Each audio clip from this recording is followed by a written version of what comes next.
agung yang paling besar dan tampak itu dia gantungkan di leher berhala yang paling besar.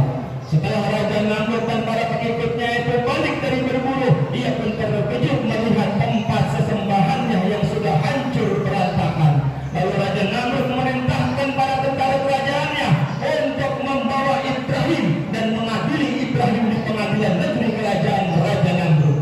Lalu Raja Namrud bertanya kepada Ibrahim, hal anta fa'alta bi alihatina ya Ibrahim? Wahai Ibrahim, apakah engkau yang melakukan ini? Apakah engkau yang menghancurkan Tuhan-Tuhan kami?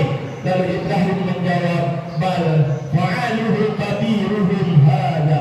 Yang melakukannya ini adalah berhala yang paling besar itu. Yang menghancurkan berhala-berhala kecil ini adalah berhala yang paling besar itu. Fas'aluhum in kanu yautikun. Kalau raja tidak percaya, silakanlah tanya kepada berhala yang paling besar itu. Mendengar jawaban seperti ini, Namrud marah dan memerintahkan para tentara kerajaannya untuk membakar Nabi Ibrahim alaihissalam. Dengan harapan Raja Namrud, Ibrahim hancur menjadi debu. Tetapi Allah berkata lain. Mukjizat Allah turunkan untuk Nabi Ibrahim, ya naru kuni bardan wa salaman ala Ibrahim. Di gejolak api yang begitu dahsyat, Nabi Ibrahim keluar dalam keadaan kedinginan dan mendapatkan keselamatan dari Allah Subhanahu wa ta'ala. Selamatnya Nabi Ibrahim dari pembakaran Raja Namrud terjadi di hari ke-10 di bulan Muharram. Lalu yang keempat, Allah selamatkan Nabi Nuh dari bahtera banjir bandang yang dahsyat terjadi di hari ke-10 di bulan Muharram. Nabi Nuh alaihissalam adalah seorang nabi dan seorang rasul yang mendapatkan gelar ulul azmi karena memang perjuangannya mencerminkan usaha yang ulet dan luar biasa. Beliau diberi umur selama 950 tahun dan beliau berdakwah selama 900 tahun dan hanya mendapatkan pengikut tidak lebih dari 80 orang. Rata-rata 10 tahun beliau berdakwah hanya mendapatkan 1 orang yang mengikuti dakwahnya. Umatnya sangat bandel dan membangkang. Setiap kali diceramahi oleh Nabi Nuh, mereka menutup telinga-telinga mereka dengan tangan mereka. Lalu Nabi Nuh mengadu kepada Allah, ya Allah, siang malam saya berdakwah kepada umat ini. Setiap kali saya menyampaikan dakwahmu, mereka menutup telinga-telinga mereka dengan tangan mereka. Alergi mendengarkan dakwahmu. Kalau begini ya Allah, saya minta ajab orang-orang kafir itu ya Allah. Lalu Allah perintahkan Nabi Nuh untuk membuat kapal yang besar dari kayu. Pohonnya ia tanam terlebih dahulu. Setelah pohon itu besar, ia tebang dan ia jadikan sebagai bahan dasar untuk membuat kapal. Setelah kapal itu jadi, lalu Allah perintahkan Nabi Nuh untuk membawa orang-orang yang beriman dan binatang serta sepasang untuk naik ke atas kapal Nabi Nuh. Setelah semuanya naik, Nabi Nuh lalu mencari anaknya yang bernama Kan'an. Dia naik ke atas kapal, ternyata Kan'an tidak ikut bersama rombongan Nabi Nuh. Ternyata Kan'an sedang kumpul di darat bersama orang-orang kafir.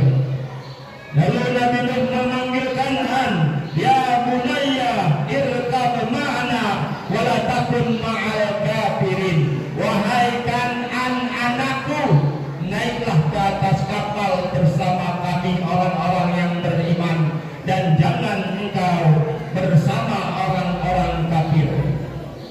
Lalu Kan'an menjawab, qala sa'awi ila jabalin yaqsimuni minal ma'. Wahai ayahku, aku akan lebih memilih naik ke atas gunung yang lebih tinggi daripada kapal yang mampu menyelamatkanku dari banjir bah. Lalu Allah berfirman, wa qila ya ardu bala'i ma'aki wa yas-sama'u aqla'i.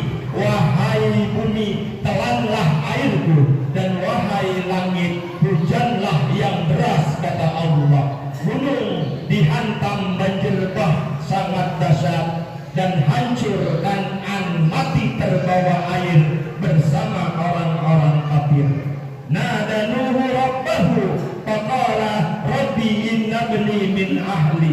Nabi berprotes kepada Allah, wahai Allah, memang ajab ini saya yang minta, tetapi saya meminta untuk orang-orang kafir. Kenapa? Kan anak-anakku ikut mati bersama orang-orang kafir. Bukankah Kan'an itu adalah keluargaku? Qala ya Nuhu innahu laisa min ahli. Lalu Allah berfirman, wahai Nuh, anggap saja Kan'an itu bukanlah keluargamu. Kan'an mati terbawa air bersama orang-orang kafir. Nabi Nuh sadar, ana urid wa anta turid wallahu fa'alun lima yurid. Aku memiliki kemauan agar Kan'an bisa ikut naik ke atas kapal bersama orang-orang yang beriman. Wa anta turid, tetapi Kan'an pun punya kemauan. Ia lebih memilih naik ke atas gunung yang lebih tinggi daripada kapal. Wallahu fa'alun lima yurid. Akan tetapi Allah juga memiliki kemauan, dan kemauan Allah lah yang menjadi kenyataan untuk Nabi Nuh alaihi salam. Apa artinya? Hidayah itu merupakan hak prerogatifnya Allah subhanahu wa ta'ala. Anaknya Nabi tidak mendapatkan hidayah, malah mati terbawa air bersama orang-orang kafir, yaitu Kan'an. Bapaknya Nabi tidak mendapatkan hidayah, malah menjadi penyembah patung dan pembuat patung, yaitu Azar, bapaknya Nabi Ibrahim.